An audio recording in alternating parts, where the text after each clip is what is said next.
بسم الله الرحمن الرحيم. السلام عليك يا أبا عبد الله. السلام عليك يا ابن رسول الله. السلام عليك يا خيرة الله وابن خيرته. السلام عليك يا ابن أمير المؤمنين وابن سيد الوصيين. السلام عليك يا ابن فاطمة سيدة نساء العالمين. السلام عليك يا ثار الله وابن ثاره والوتر الموتور. السلام عليك وعلى الأرواح التي حلت بفنائك. عليكم مني جميعا سلام الله أبدا ما بقيت وبقي الليل والنهار. يا أبا عبد الله، لقد عظمت الرزية وجلت وعظمت المصيبة بك علينا وعلى جميع أهل الإسلام، وجلت وعظمت مصيبتك في السماوات على جميع أهل السماوات.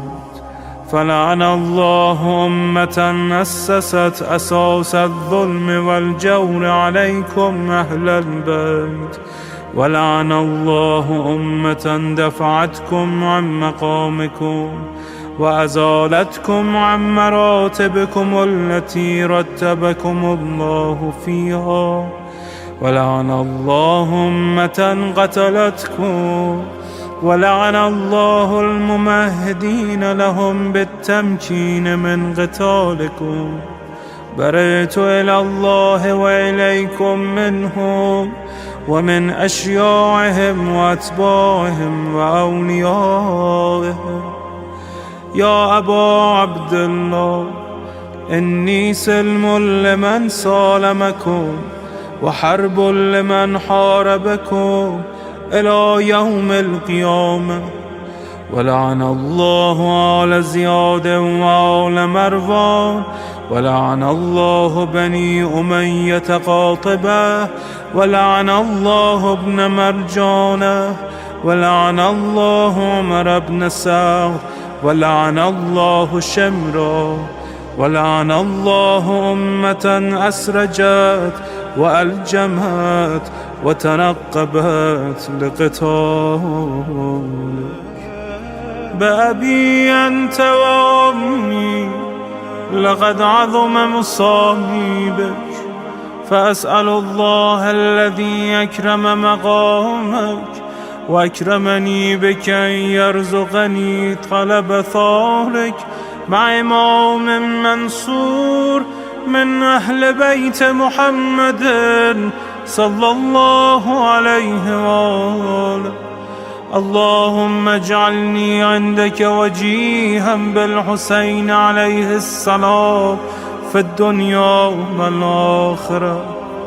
يا أبا عبد الله، إني أتقرب إلى الله وإلى رسوله وإلى أمير المؤمنين وإلى فاطمة وإلى الحسن وإليك بمضالاتك وبالبراءة ممن قاتلك ونصب لك الحرب، وبالبراءة ممن أسس أساس الظلم والجور عليكم.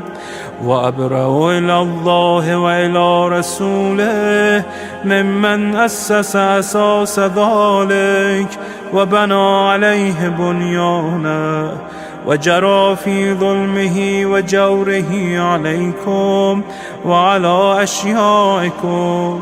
برئت إلى الله وإليكم منهم، وتقرب إلى الله ثم إليكم بمضالاتكم ومضالاة وليكم، وبالبراءة من أعدائكم والناصبين لكم الحرب، وبالبراءة من أشياعهم وأتباعهم.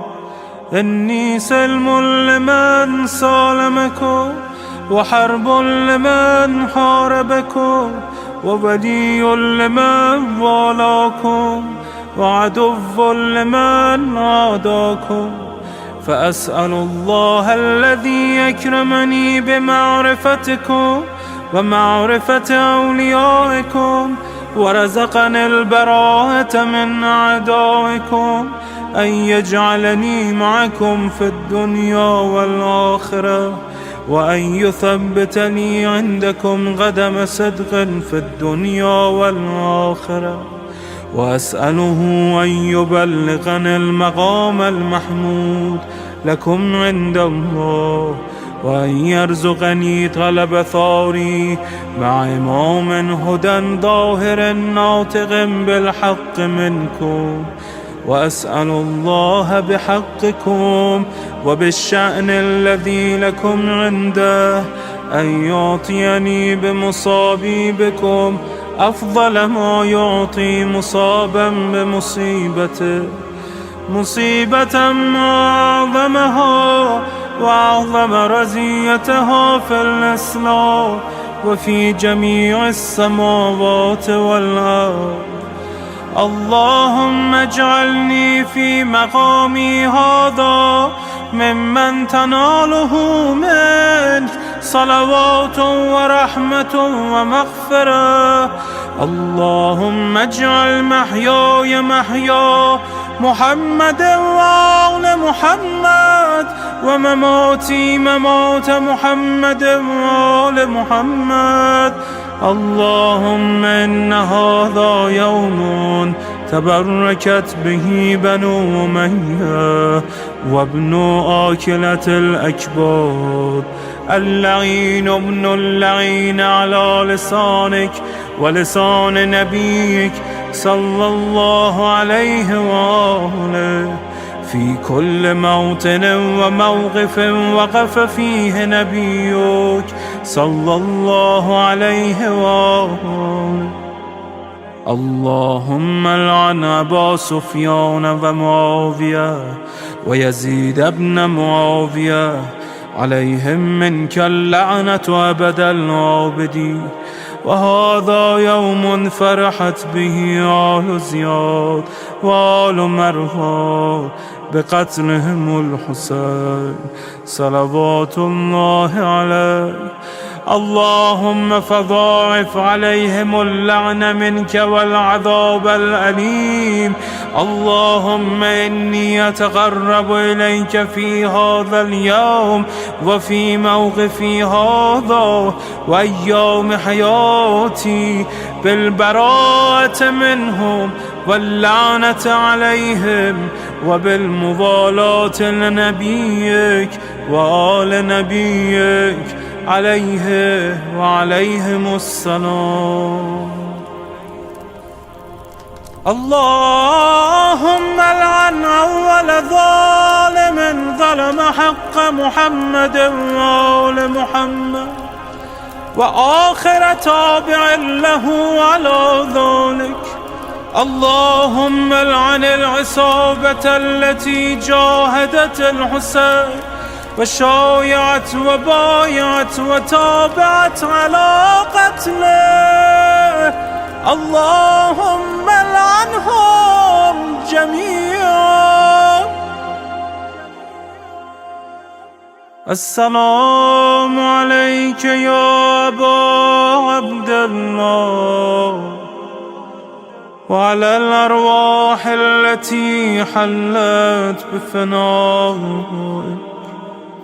عليك مني سلام الله أبدا ما بقيت وبقي الليل والنهار، ولا جعله الله آخر العهد مني لزيارتكم.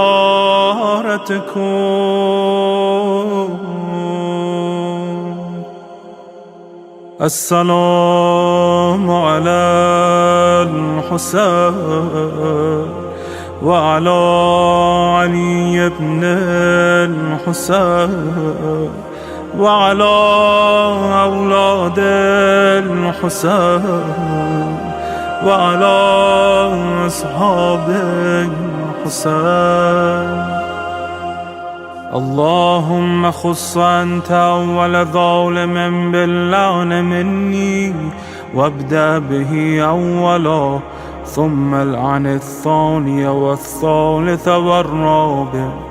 اللهم العن يزيد خامسا، والعن عبيد الله بن زياد وابن مرجانة وعمر بن سعد وشمرة وآل أبي سفيان وآل زياد وآل مروان إلى يوم القيامة. اللهم لك الحمد حمد الشاكرين لك على مصابهم. الحمد لله على عظيم رزيتي. اللهم ارزقني شفاعة الحسين يوم الورود، وثبتني قدم صدق عندك مع الحسين وأصحاب الحسين الذين بذلوا مهجهم دون الحسين عليه السلام.